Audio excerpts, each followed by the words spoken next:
Hello दोस्तों, तो स्वागत है आप सभी का एक और नई वीडियो में। और आप देख रहे हैं द रियल इंसिडेंट। और दोस्तों, मैं आपका होस्ट राजू। तो वीडियो में आगे बढ़ने से पहले अगर आप नए हैं तो हमारे चैनल को जरूर सब्सक्राइब करिए और बेल आइकन को प्रेस करिए ऐसी ही रियल इंसिडेंट वीडियो देखने के लिए। ये बात उन दिनों की है जब मैं 8वीं कक्षा में पढ़ता था। तब मेरी उम्र 13 वर्ष थी। उस समय मैं अपने परिवार के साथ बड़े मज़े और मस्ती करता था। मेरे परिवार में मम्मी पापा और बहन और मेरी दादी भी रहती थी। मेरे पापा रेलवे की नौकरी करते थे, इसलिए हम लोग रेलवे के मकान में रहते थे। जब मेरे पापा रिटायर हुए तो हम लोग एक बड़े बंगले में रहने चले गए। उस बंगले में मैं बहुत खुश था, क्योंकि मैं पहले से ही सोच रखा था कि हमारा खुद का बड़ा घर हो। जब हम लोग घर में रहने गए तो हमें एक बेचैनी सी महसूस हो रही थी और हम रात को देर से सोते थे, क्योंकि हमें डरावनी पिक्चर बहुत पसंद थी और हम देर रात तक टीवी देखते रहते थे। और हमारा बाकी का परिवार खाना खाने के थोड़ी देर बाद सो जाता था। एक दिन की बात है, जब मैं रात के करीब 12 बजे टीवी देख रहा था, तब मुझे लगा कि बाहर से कोई आवाज़ आ रही है। मैंने सोचा मम्मी या पापा पानी पीने के लिए उठे होंगे, वहीं से आवाज़ आ रही होगी।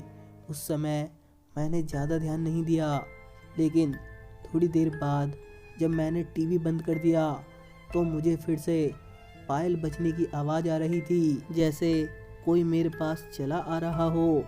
मैंने देखा तो मुझे कोई दिखाई नहीं दिया। मेरे तो पैर थर थर काँपने लगे और मेरे होश उड़ गए कि ये कैसी आवाज़ है। तभी पायल की आवाज़ बंद हो गई। थोड़ी देर बाद आवाज़ फिर से आने लगी तो मेरा दिल ज़ोर ज़ोर से धड़कने लगा, मानो मेरा दिल बाहर आ जाएगा। मैंने सोचा कि मैं ये बात सबको बताता हूँ। जब मैं हिम्मत जुटा के दरवाज़ा खोला तो वो आवाज़ मुझे मेरे पास से आने लगी, लेकिन वहाँ पर कोई दिखाई नहीं दिया। तो मैं किसी तरह मम्मी के कमरे में पहुंचा और सारी बात मम्मी पापा को बता दी।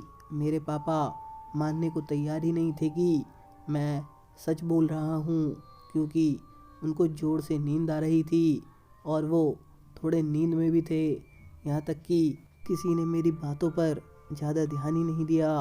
तो मैंने सोचा कि आज रात मैं मम्मी पापा के साथ ही सो जाता हूँ। ऐसा करते करते करीब 8 या 9 दिन बीत गए। तभी वो आवाज़ फिर से आने लगी, लेकिन मेरे सिवाय वो आवाज़ किसी और को सुनाई नहीं दे रही थी।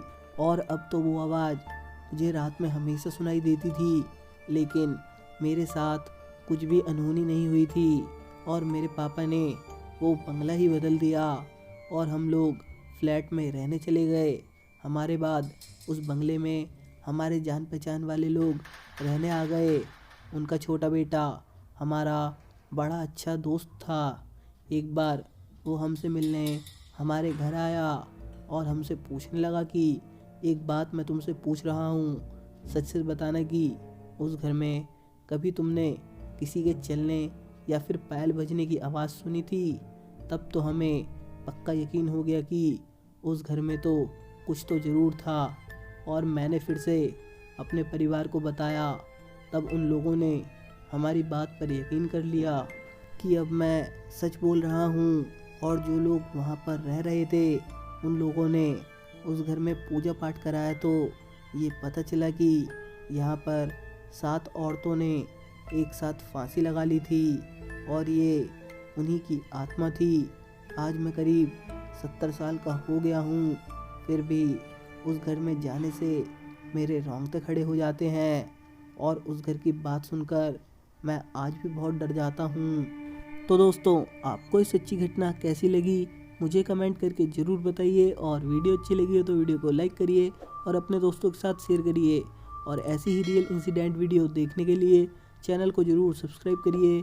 मैं मिलता हूँ आपको इसकी नेक्स्ट वीडियो में। तब तक के लिए गुड बाय, टेक केयर।